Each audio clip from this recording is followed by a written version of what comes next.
हम अखिलेश के पास जा सकते हैं। उनके साथ रविशंकर प्रसाद इस वक्त मौजूद है, भारतीय जनता पार्टी के सीनियर लीडर रविशंकर प्रसाद। अखिलेश, अभिज्ञान रविशंकर प्रसाद हमारे साथ हैं, बीजेपी के वरिष्ठतम नेताओं में से एक है, राज्यसभा में विपक्ष के उपनेता हैं। रविशंकर जी, बहुत बहुत बधाई हो आपको। आपसे लगातार बातचीत इस बीच होती रही है, पर क्या कभी इस बात का अंदाजा आकलन रहा हो कि बीजेपी को अपने बूते पर बहुमत मिल जाए? देखिए, पहले आप इस पूरे जीत के गंभीर संदेश को समझिए। ये भारत की जीत है। इतनी बड़ी जीत बीजेपी के काडर्स ने मेहनत की, उनका मैं बहुत स्वागत करता हूं, अभिनंदन करता हूं। पूरे देश ने नरेंद्र मोदी की अगुवाई में बीजेपी में एक बहुत बड़ी आशा देखी है। और मैं आपके चैनल के लोगों को बताऊं कि आज से फरवरी 2013 में मैं नागालैंड की विधानसभा के चुनाव में प्रचार करने गया था। मेरी सभा तुली में थी, जो म्यांमार के बॉर्डर के पास। हेलीकॉप्टर से गया था। जब भाषण देके चल रहा था हेलीपैड पर, तो कई नागा कार्यकर्ता इन लोगों ने कहा, रवि सर मुडी मुडी। मैंने कहा क्या कह रहे हैं? तो लोगों ने बताया मोदी जी को कह रहे हैं। तो उनका नाम वहाँ फैला हुआ था। वहाँ मोदी बोलते थे, तमिलनाडु में मोदी बोलते हैं। बिल्कुल। तो कोई मोदी बोले, कोई मुडी बोले, लेकिन मोदी में लोगों ने भारत की आशा का पर्याय देखा। और ये 273 सीट भाजपा के जीतने का संकेत आपके चैनल पर आ रहा है। ये सिर्फ हमारी मेहनत का मैं नहीं कहूँगा, लेकिन हाँ, मोदी जी की अगुवाई ने पूरे अभियान को एक धार दी है। इसके लिए आज आपके चैनल के माध्यम से मुझे देश की जनता को प्रणाम करना है और अपने नेता नरेंद्र मोदी का अभिनंदन करना है। बहुत बड़ी जिम्मेदारी आपके कंधों पर लगता है, देश की जनता ने दे दी है। बिल्कुल, हम उसको करके दिखाएंगे, जैसा पहले हमने करके दिखाया। 84 के बाद रविशंकर जी पहली बार है किसी पार्टी को? बिल्कुल, वही मैं कह रहा हूँ। और 84 के बाद हमें अपेक्षा थी कि एनडीए फ्रंट को मिलेगा। ये तो बीजेपी को स्वयं बहुमत मिल रहा है। देखिए अखिलेश जी, आप एक बात समझने की कोशिश करिए। देश की जनता ने 3 बार समझा हमें सोनिया, राहुल, मनमोहन की सरकार को हटाना है पीड़ा के कारण। हमें वैकल्पिक सरकार लानी है और उस सरकार को ऐसा बहुमत देना है कि बिना बहुमत के सरकार अच्छा काम नहीं कर सकती। दबावों से मुक्त एनडीए, ये एक बहुत बड़ी बात है। जनता ने गवर्नेंस की आवश्यकताओं पर बल दिया। एक बात, क्या आप इस बात से संतुष्ट हैं कि जलता का सहयोग आपको नहीं लेना पड़ेगा? 1998 की परिस्थितियां दोबारा नहीं बनती दिख रही? नहीं, हम सबों का साथ काम करेंगे, देश के विकास में सबों का सहयोग लेंगे। जब तो बीजेपी को स्वयं मिल रहा है। एक जो और बड़ी बात मैं कहना चाहता हूं, विरासत, वंश, परिवार के आधार पर दावेदारी, ये राजनीति असफल हो रही है। ये तो जो मोदी जी का नारा था कांग्रेस मुक्त भारत का, आपको लगता है ये नतीजे के बाद वो बात साफ? वो तो हो ही गया। और क्या वंशवाद से मुक्ति मिलेगी इस देश को? आप वैसे ही बोलते हैं। मैं जब वंशवाद की बात बोलता हूं तो परिवार वंश के कंट्रोल में हो। जनता ने उसको अप्रिशिएट नहीं किया है। मेरी बात समझने की कोशिश करिए, ये एक अच्छी बात है। तो आप इसका मतलब आप इंडिकेट करें कांग्रेस के अंदर काफी तरह की दिक्कतें इसके बाद हो सकती है?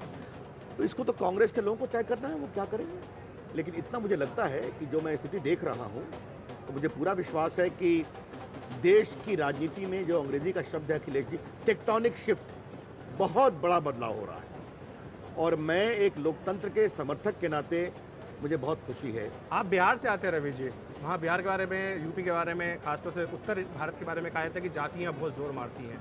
जातियों की दीवार जो उतनी आसानी से टूटती नहीं है। 90 के दशक में हमने देखा था कि जो राम मंदिर आंदोलन था उस वक्त शायद टूटती हुई दिखाई देती थी। आपको लग रहा है कि ये थोड़ा शिफ्ट, टेक्टोनिक शिफ्ट की आप बात करें? बिल्कुल बिल्कुल, जात की दीवारें टूटे हैं, संप्रदाय की दीवारें टूटे। मुझे पूरा विश्वास है कि बड़ी संख्या में मुसलमान नौजवानों ने बीजेपी को वोट दिया है, क्रिश्चियन लोगों ने वोट दिया है, पिछड़ों ने वोट दिया है। गरीबों की जीत है, ये मजदूरों की जीत है, चाय पिलाने वालों की जीत है, ऑटो चलाने वालों की जीत है। साथ सिर्फ कुछ महीनों में अरविंद केजरीवाल दिल्ली में साफ हो गए। मतलब समझ रहे हैं इसका? हरियाणा पारंपरिक रूप से बीजेपी का मजबूत क्षेत्र नहीं था, वहां जीत रहे हैं। फारूक अब्दुल्ला हार रहे हैं, राहुल गांधी परेशानी में है।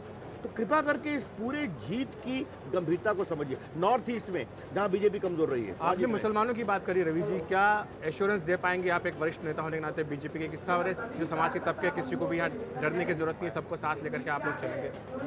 बिल्कुल आपने सही कहा, हम सबों की चिंता करेंगे। ये एक भारत श्रेष्ठ भारत का नारा है, तो हम सबों के लिए काम करेंगे। कहना रवि जी, अब मंत्रिमंडल गठन होगा, शपथ होगी, आप वाजपेयी सरकार में मंत्री रहे, कौन से मंत्रिमंडल में हम आपको देखेंगे? अरे ये प्रधानमंत्री का अधिकार है, इस पर मुझे कुछ नहीं कहना है और पार्टी तय करेगी। बिल्कुल। तो अभिज्ञान आप सुन रहे थे, रविशंकर प्रसाद बड़ी विनम्रता से उस बात को इनकार कर रहे कि कौन से मंत्री बनने जा रहे हैं, लेकिन जाहिर सी बात है कि जब मंत्रिमंडल बनेगा तो निश्चित तौर पर रविशंकर प्रसाद का नाम भी आपको शायद वहाँ पर देखने को मिले। आपने रविशंकर जी से एक सवाल पूछे, क्या वो कब तक कानून मंत्री बनेंगे, कुछ और भी मंत्री बने? आप फिर से कानून मंत्री बनेंगे, स्टूडियो से सवाल पूछा जा रहा है। मैं चाहता हूँ रविशंकर जी कुछ और मंत्री बने। मीडिया में मेरी आप लोग इच्छा है। बहुत चलाते हैं, मैं मीडिया की बात पर नहीं, मैं हमेशा मजाक में एक बात कहता हूँ, गंभीरता से भी कहता हूँ। रविशंकर प्रसाद के परिचय के 3 स्थायी बिंदु हैं: संघ का स्वयंसेवक, पार्टी का कार्यकर्ता और अधिवक्ता। बस अखिलेश जी, मेरे व्यक्तित्व को आप उसी से जानिए। रविशंकर के नाम के पहले 3 अक्षर रवीश है, और रवीश का सवाल वहां से आ रहा है। रवीश, उन्होंने अपनी प्राथमिकता बता दी। नहीं, रवीश मैं कह रहा हूँ, रविशंकर के पहले 3 अक्षर जो है रवीश से ही आते हैं, तो रवीश के सवाल आ रहे हैं। तो रवीश पूछिए अपना सवाल। उन्होंने अपनी सवाल को थोड़ा पलट दें। पहले कानून मंत्री, सूचना प्रसारण, अब क्या रायसीना हिल पे पूरा ऊपर। ओहो, राष्ट्रपति नहीं, मतलब नॉर्थ ब्लॉक साउथ ब्लॉक की तरफ। South block. मैं चाहता था कि रविशंकर प्रसाद कुछ और नई जिम्मेदारियों में भी दिखें, लेकिन वो तो उन्होंने अपनी प्राथमिकता बता दी। रविशंकर जी ने कानून मंत्री, अधिवक्ता, संघ का कार्यकर्ता, लेकिन अधिवक्ता। कानून मंत्री, कॉमर्स मिनिस्टर, क्या होगा? रामलला के वकील। देखिए, आज खुशी का दिन है। रवीश बाबू हमारे इलाके बिहार से आते हैं, तो आज हम दोनों की एक भाषा है। रवीश बाबू, हालचाल ठीक बानो? हम तो देखा तने रहुआ सेंसेक्स खानी उछलता ये सवाल क्या आप नीतीश कुमार से पूछेंगे उनके हालचाल क्या है, उनकी क्या करेंगे, और बिहार में उनकी सरकार गिरेगी चलेगी, क्या होगा? ऐसा है, इसमें रवीश बाबू और रविशंकर प्रसाद दोनों की चिंता है कि अब नीतीश बाबू के क्या हालचाल हुई।